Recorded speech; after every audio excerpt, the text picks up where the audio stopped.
Nossa Senhora, Rainha da Paz, Sagrado Coração de Jesus. Estivemos reunidos e estaremos, em nome do Pai, do Filho e do Espírito Santo. Amém. Podemos sentar.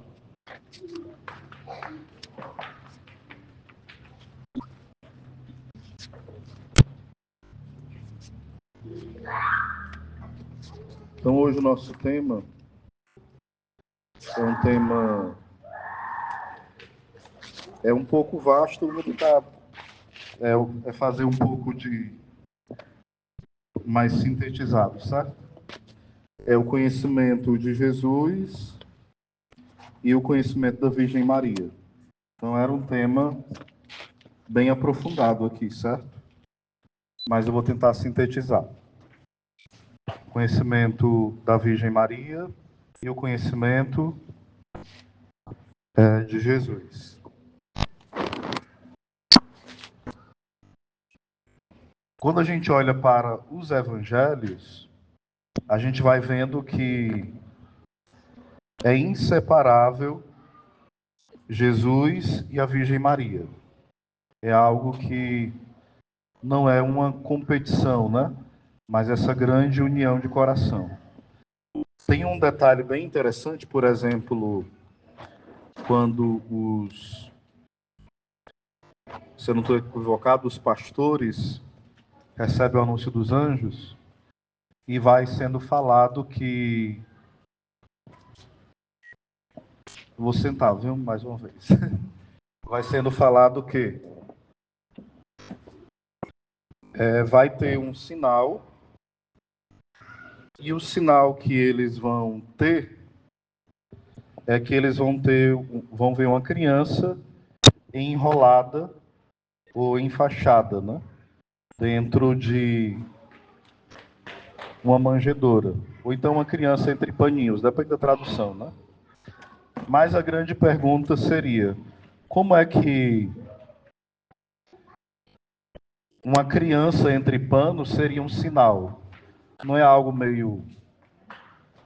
Porque uma criança com panos ser um sinal que ele é o Messias, o enviado, né? É algo meio diferente, sim ou não? Mas quando nós olhamos, por exemplo, na cruz, Jesus está ali enrolado com panos, não é isso? Pequenos panos o cobrindo.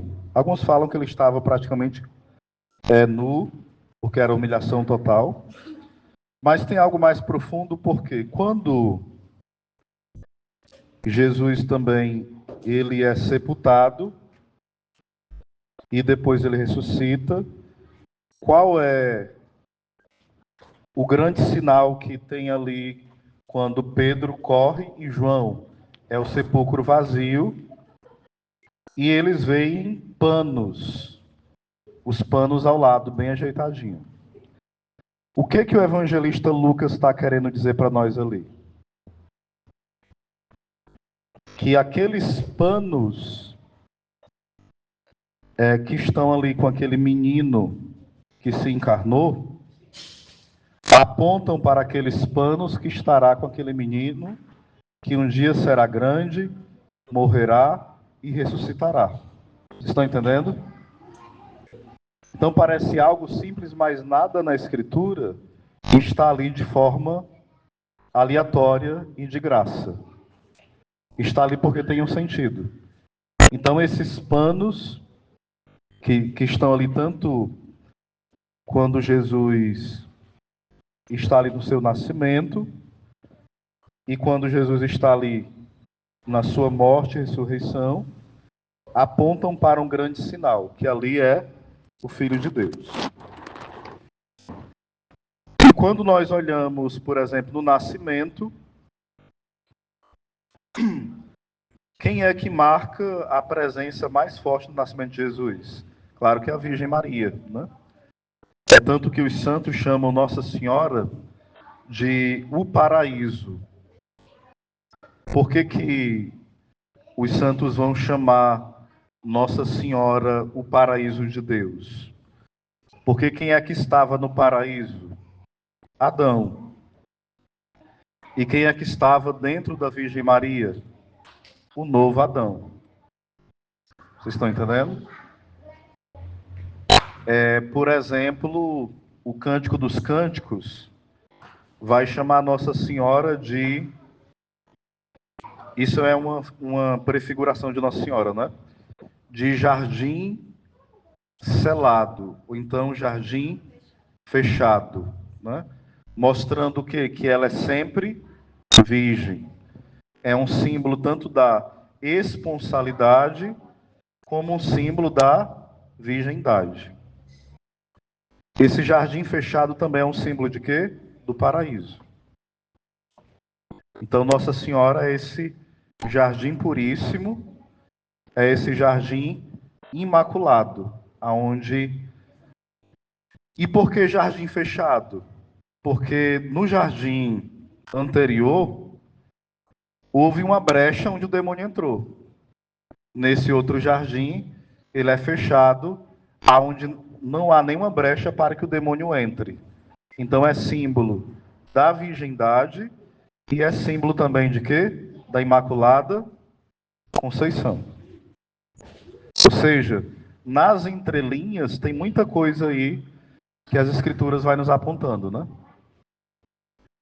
É sobre a Santíssima Virgem.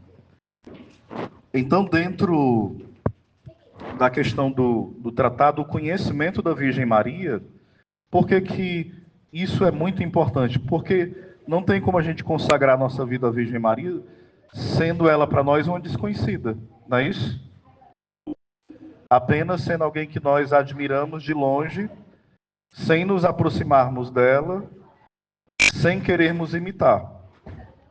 E a gente não vai querer imitá-la sem conhecê-la, concordam?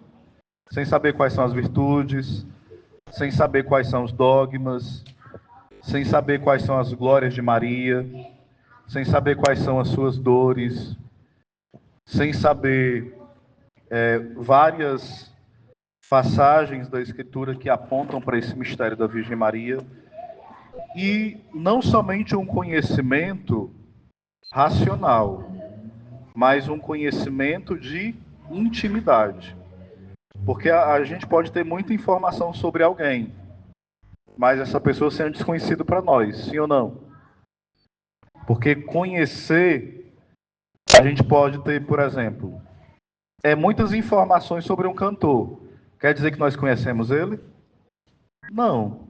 A gente pode conhecer coisas sobre o cantor, coisas sobre o jogador, coisas sobre tal pessoa.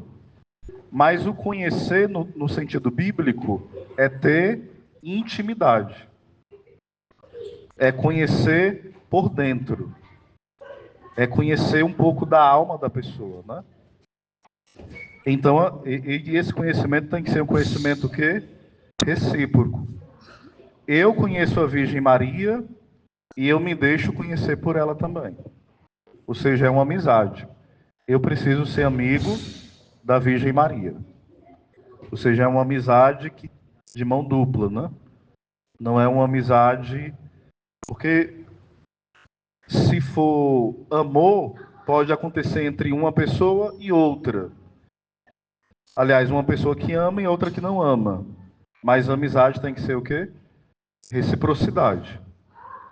Então, nesse conhecimento que a gente está buscando avançar, tem que ser um conhecimento de reciprocidade. Eu amo a Virgem Maria porque me sei amado também por ela. Eu conheço a Virgem Maria porque me sei conhecido por ela. Então, nesse sentido, né? Um dos grandes mistérios que a gente olha, por exemplo, que os santos vão dizer, é que a própria Santíssima Virgem, ela ficou escondida. O tratado vai falar muito sobre isso. Que Deus escondeu a Virgem Maria durante os primeiros séculos. E por que desse escondimento? Tem várias razões, né? Primeiro porque o querigma precisava acontecer, e o querigma é o anúncio de Cristo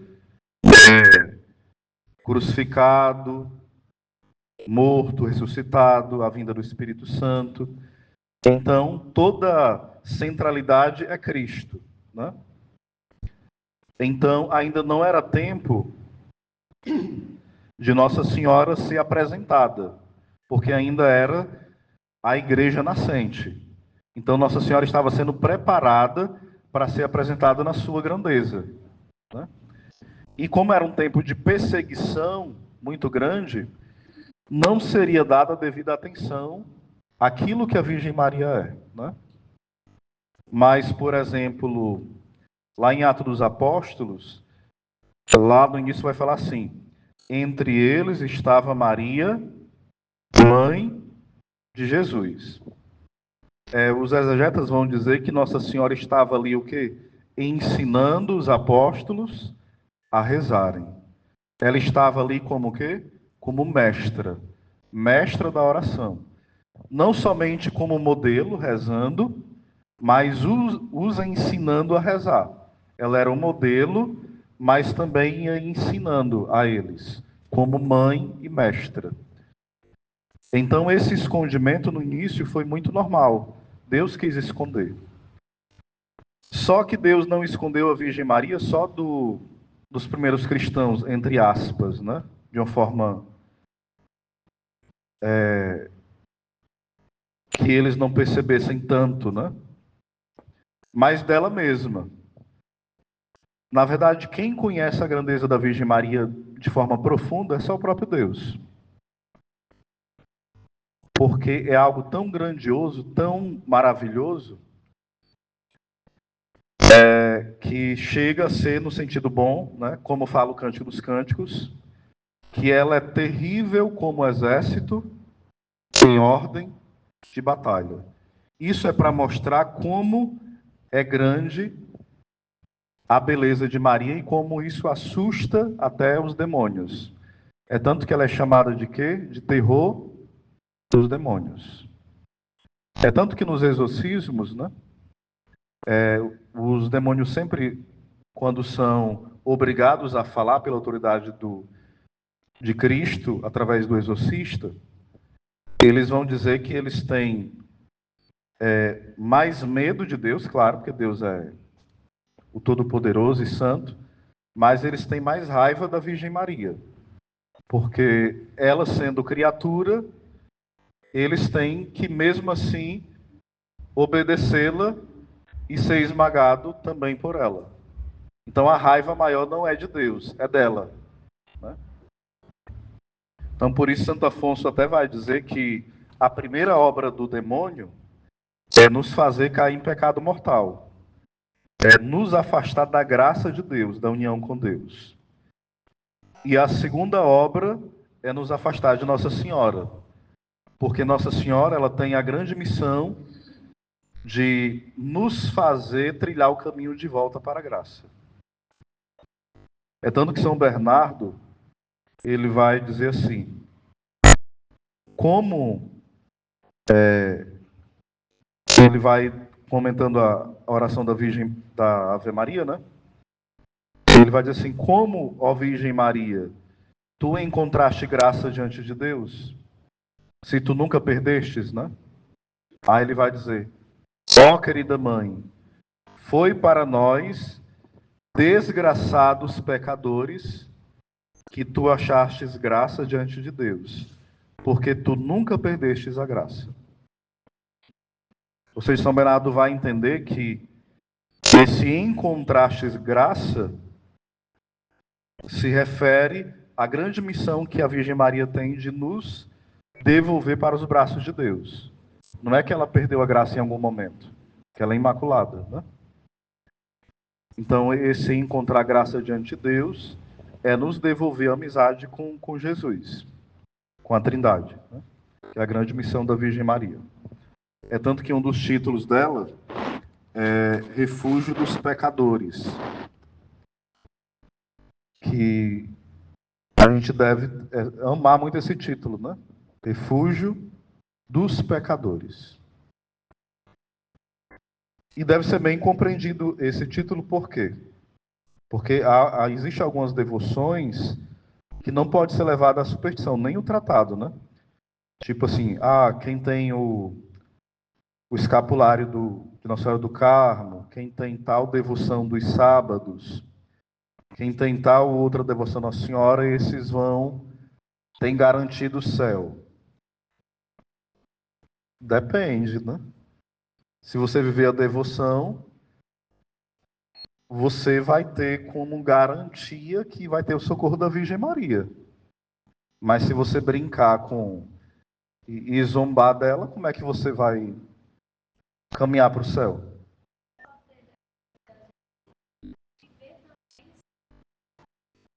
Porque tem aquela eu acho que é a devoção ao escapulário de Nossa Senhora do Carmo, né? Que se você estiver no purgatório, é o sábado após a sua morte, você irá para o céu, é essa? Ou é uma dessas? É essa daí, Nossa Senhora do Carmo. Mas eu não vou entrar em detalhes das aparições nesse momento, né? Eu vou falar, talvez, sobre isso aí quando for falar sobre os falsos devotos, né? E os verdadeiros. Aí eu talvez entre um pouquinho sobre as aparições. Mas exatamente isso mesmo. Tem até o livro Imitação de Maria, ele vai fazer a seguinte comparação. Até já falei isso em outros cursos que eu dei sobre a consagração, mas esse exemplo é muito forte. Qual é? Não sei se quem já fez comigo já ouviu esse exemplo que eu dei. Se lembra, se ouviram, vão relembrar. Os filisteus, eles roubaram a Arca da Aliança, certo? E a Arca da Aliança é um símbolo da Virgem Maria. E quando eles roubaram essa arca e colocaram em determinado local, tinha lá uma imagem de um dragão que eles adoravam, um ídolo. E esse dragão, como se fosse um certo tipo de Leviatã, né, caía toda vez. E eles, amedrontados, devolveram depois a arca, porque viram a ação de Deus através da Arca da Aliança, né? Eles, com muito medo, devolveram depois a Arca da Aliança. E o autor vai comentar o seguinte, que os falsos devotos, isso simboliza os devotos de qualquer tipo de devoção à Virgem Maria, né? A Nossa Senhora de Fátima, em relação ao tratado, e qualquer devoção. São como os filisteus. Eles estão com a Virgem Maria, que é a Arca da Aliança, mas eles a tratam como inimigo. Forte, né? Ou seja, os filisteus roubaram a Arca da Aliança porque achavam que ali tinha o quê? Um poder mágico. Então, alguns devotos, eles até se aproximam da Virgem Maria, porque acham que vão ter uma proteção mágica dela. Ela vai me dar cura, vai me dar milagre, vai me livrar do inferno. Só que isso não me compromete a abandonar o pecado. Isso não me compromete a lutar contra a minha carne. Eu continuo sendo inimigo da Virgem Maria, ou seja, sendo amigo do meu pecado. Eu continuo sendo um filisteu e com a arca dentro da minha casa. Ou seja, eu me digo devoto, mas eu me digo amigo da Virgem Maria, mas eu continuo amigo do demônio. E Santa Teresa de Ávila fala, né? Quando nós meditamos, quando nós rezamos, ou nós deixamos de rezar, ou nós deixamos de pecar. Quando ela fala deixar de pecar, não é 100%, é um caminho de um processo de libertação, né? Ou seja, quando a gente vai crescendo na devoção à Virgem Maria, a gente não vai sendo cúmplice, como fala São Paulo, das obras das trevas. Eu peco, não tem nada não. É assim mesmo, todo mundo peca. A gente se acostuma com o pecado e vive no pecado como se fosse um parque de diversão. Ou seja, São Paulo fala, não tenhais cumplicidade com as obras infrutíferas das trevas. O mal devoto, ele está preocupado se algo ofende a Virgem Maria? Não. Se algo ofende a Jesus? Também não. Mas o verdadeiro devoto, claro que ele está preocupado. Ele examina, né? Então aqui é um pouquinho sobre o conhecimento da Virgem Maria, né?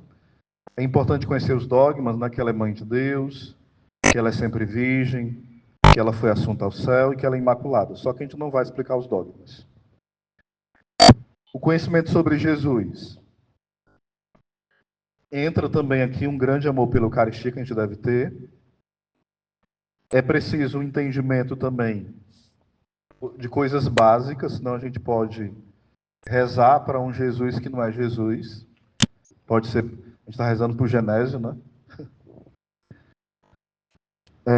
Exemplo. Algo simples aqui, mas que é um pouco não tão simples. Exemplo. Pai, o Filho e o Espírito Santo. Qual dos três se encarnou? Todo mundo sabe, sim ou não? Sim? Levanta a mão, quem sabe? Qual dos três se encarnou? Levanta a mão bem alto. Pai, Filho e Espírito Santo. Qual dos três se encarnou? Quem?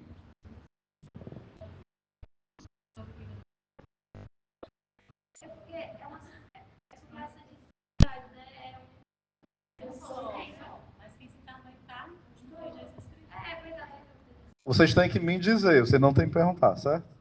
Quem foi que se encarnou? Foi o Filho? Tem certeza? Tivesse um bolo para jogar na cara de vocês, uma torta. Podia? Vocês escapariam da torta na cara? Sim? Pronto. É exatamente Jesus Cristo, o Filho, né? O Filho. O Verbo eterno. O Verbo, verbum carum factum est, né? Que vocês cantam muito, né, na missa? O saldo Hesed. O Verbo se fez carne. O Pai, que é Deus por Espírito, o Filho, lá, por Espírito, e o Espírito Santo por Espírito. Aí, um só Deus, né? Então, o Filho eterno do Pai, que era Espírito, se fez o quê? Carne. E habitou entre nós. Então, o Verbo eterno do Pai sempre existiu, sim ou não? Sim. Ele foi criado, sim ou não? O Verbo eterno. Sim ou não? O Verbo eterno foi criado? Se ele sempre existiu, ele não foi criado, né, gente? Sempre existiu. O credo fala assim: gerado, não criado. Isso aqui é um mistério. Como é que, tipo assim, o pai gerou o filho? É uma geração eterna. É um mistério muito grande. Como é que é uma geração eterna? Não sei. Ninguém sabe, né? É um mistério, né? É eterno. Mas não é uma geração, não imagina uma gravidez não, viu? Não é uma gravidez eterna não. É algo diferente. E é algo tão misterioso que o verbo veio, se fez carne, mas ele permaneceu lá. Não é um mistério grande? E também Jesus, o verbo que se fez carne, que nós chamamos Cristo, né? Ele é 100% Deus e 100% homem. Ele é metade Deus e metade homem, sim ou não? Sim ou não? Não. Senão era o Hércules, né? Era a mitologia grega. Ele é 100% Deus e 100% homem. Quando ele morre na cruz, ressuscita, e ele vai depois para o céu, a ascensão. E ele falou que estaria conosco todos os dias até a consumação do século. Ou seja, ele foi, mas ele continua conosco. Ou seja, ele veio, mas permaneceu. Ele foi, mas permaneceu. É um mistério ou não é? Ou seja, quando nós falamos de Cristo, é a única pessoa da Trindade que se fez carne. A única, né? Então, algumas coisas a gente precisa ter muito claro sobre Jesus. Uma pergunta que eu já fiz para algumas pessoas, se essa gerou dúvida, imagine essa outra agora. Jesus podia pecar, sim ou não? Rufem os tambores.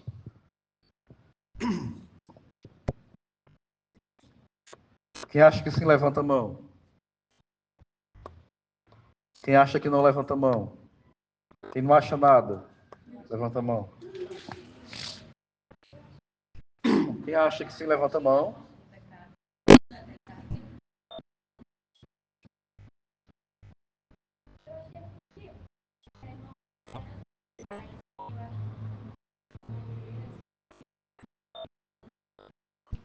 Ele podia, mas não podia, né? Quem dá mais? Não?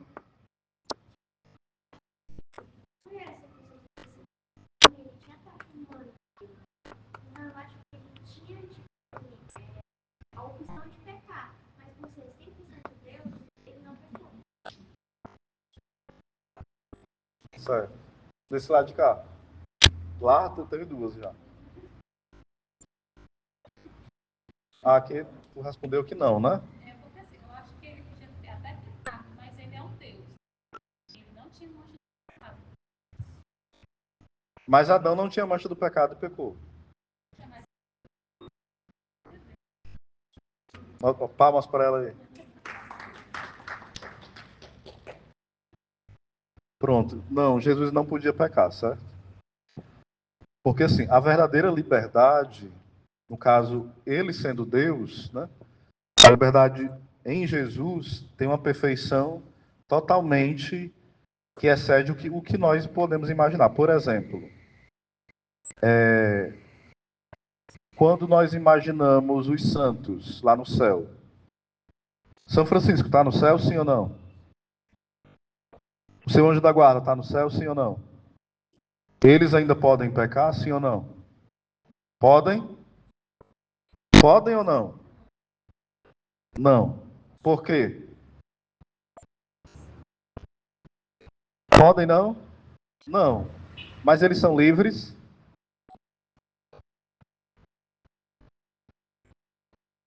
Aí vocês acham que Jesus é menos livre que os santos, que os anjos? Jesus era menos livre que esses santos e os anjos? É óbvio que não. A verdadeira liberdade é não pecar.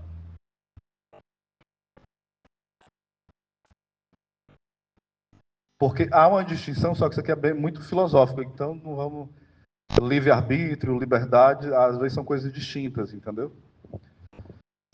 Tipo, existe uma opção entre o mal e o bem. Mas quanto mais você opta pelo bem, mais livre você é. Então, por exemplo, Jesus, que é 100% Deus, 100% homem, pelo menos a maioria dos teólogos, os santos, acreditavam o seguinte: quando ele se fez carne, mesmo assim, ele continuava vendo Deus, igual os santos veem. Osés, como que ele via Deus? Não sei. Mas continuava vendo Deus. Se chama visão beatífica. E quem vê a Deus não pode pecar. Por quê? Porque Deus proíbe? Não porque exatamente Deus proíbe, mas porque Deus é tão bom, tão belo, tão santo. Quem vai querer outra coisa que não Deus? Vocês estão entendendo? Tipo assim, se você já tem tudo, você vai querer uma outra coisa que é lixo? Não tem como. Então, por exemplo, os santos, por que eles não podem mais pecar? Porque eles não desejam mais nada, não tem mais nada que eles desejem além de Deus. Então Jesus, já desde o ventre da Virgem Maria, ele já contemplava Deus. E ele também era Deus, e é Deus, né? Isso aqui é um mistério que dá um nó na nossa cabeça grande demais, né? Então ele não podia pecar, de jeito nenhum. Só que a gente vai ficar estrebuchando. Não, mas ainda ele tinha que pecar porque senão ele não era homem. Não, para ser homem não é para pecar. A opção de... O pecado não é uma marca do ser humano. É um defeito. É um defeito, gente. Porque quanto menos você pecar, mais homem, mais mulher você é. Vocês estão entendendo? Pense numa mulher verdadeira, é Nossa Senhora. Porque senão a gente vai dizer assim, não, eu vou olhar para a mulher mais pecadora e eu quero ser igual a ela. Não, você quer ser a mulher mais santa, sim ou não? Porque quanto menos pecado tiver aquela pessoa, e mais ela for parecida com a Virgem Maria, mais você quer ser parecido com aquela mulher, sim ou não? Porque mais livre ela é. Então é só esse adendo, né? Ainda sobre Jesus, algo que a gente deve entender, né? Jesus, ele é uma pessoa divina. Oh, que descoberta, né? Só que a gente pode também ouvir essa expressão: Jesus é uma pessoa humana? Sim ou não? Não. Parece estranho, né? Não, ele não é uma pessoa humana. Oséias, Jesus não é uma pessoa humana? Não. Diga comigo, Jesus tem uma natureza humana e uma natureza divina. Mas ele é uma só pessoa. Como é que chama isso na fé? Diga comigo. União hipostática. Ou seja, que é a união da natureza divina e da humana em Jesus, certo? Aí o que acontece? Se Jesus fosse uma pessoa humana e ele fosse uma pessoa divina, ele era quantas pessoas? Aí tinha quantas pessoas na Trindade? 4. Ah, não era Trindade. Era quartindade, não era? Era quarteto, era qualquer coisa assim. Gente, é um mistério muito grande, né? Porque assim, não cabe dar um bug, né? Porque não tem nada nesse mundo que a gente possa comparar com o que é de forma nenhuma. É tanto que a teologia diz assim, né? E a doutrina. A gente não pode distinguir tanto o que é humano e o que é divino para não separar demais. Distinguir assim, não, isso aqui é divino e isso é humano, senão vai separar demais. E nem pode juntar demais para não dissolver uma coisa numa coisa só e dizer que Jesus é só humano ou só divino. Não, ele é natureza humana e natureza divina. Ele teve fome como ser humano, ele teve sentimentos, emoções, sono, alma, por exemplo, uma coisa que o pessoal confunde muito, né? Jesus teve, por exemplo, corpo humano, sim, alma humana. E o verbo que se fez carne, ele assumiu o quê? O corpo e a alma de Cristo ali. Você tem corpo e alma, sim ou não? Só você responder sinal que tem, senão você era um cadáver. Né? Então Jesus, ele tinha corpo e alma. E o verbo estava unido a esse corpo e essa alma. Quando, por exemplo, Jesus morreu na cruz, a alma dele foi para onde? Para a mansão. O verbo continuou unido ao quê? A alma. E o verbo continuou unido a quê? Ao corpo. Era 2 verbos? Não, era só um verbo. Não é um mistério grande? E esse mesmo verbo estava unido ao corpo, à alma e continuava no céu. Porque ele é Deus, ele está em todo lugar que ele quiser.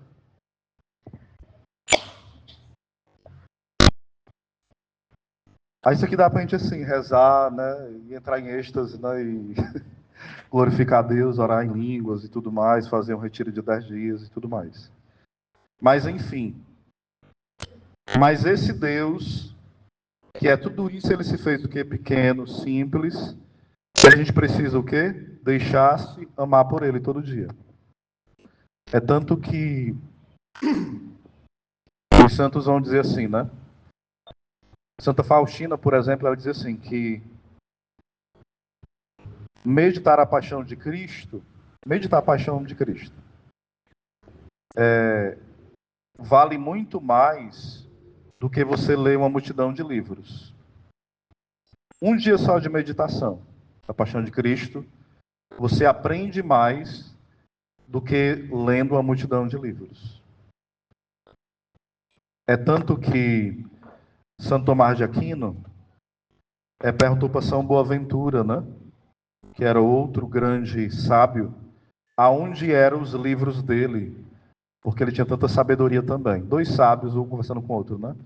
Aí ele falou, vou te mostrar onde é que eu encontro a minha sabedoria. Aí ele foi lá, abriu a sala dele e apontou. Era o quê? A imagem de Cristo crucificado. Eis aí o meu livro. Cristo crucificado. É o que São Paulo fala, né? Que ele não ia pregar para os judeus com sabedoria humana, nem com eloquência, mas com o poder da cruz de Cristo. E porque São Paulo tinha uma sabedoria incrível, né? Sabia o hebraico, o grego, o latim, era um homem genial. Mas ele foi pregar com o poder do Espírito Santo. Por exemplo, tem um outro santo, né? Um santo franciscano, um místico, aliás. E uma certa vez Jesus aparece para ele, de forma ensanguentada, ele está se flagelando inteiro, todo ensanguentado, e Jesus pergunta assim, tu és louco? O nome dele era bem feio, mas eu esqueci o nome feio dele, com todo respeito, né? Aí ele falou assim, não, Senhor, louco és tu, que morreste por mim numa cruz. Ou seja, os dois chamando um de doido, né? Jesus chamava de doido, mais doido é tu que morrer por mim, né? Ou seja, mas isso aqui era uma declaração de amor de um pelo outro, né? Era loucura de amor de um pelo outro, né? Uma certa vez, uma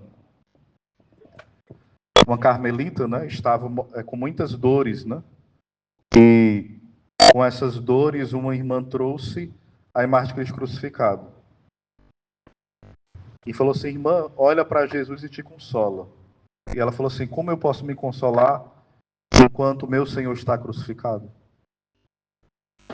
Ou seja, Santa Maria Madalena de Paz, ela dizia assim, ó, e isso depois vários outros homens de Deus repetiram, né?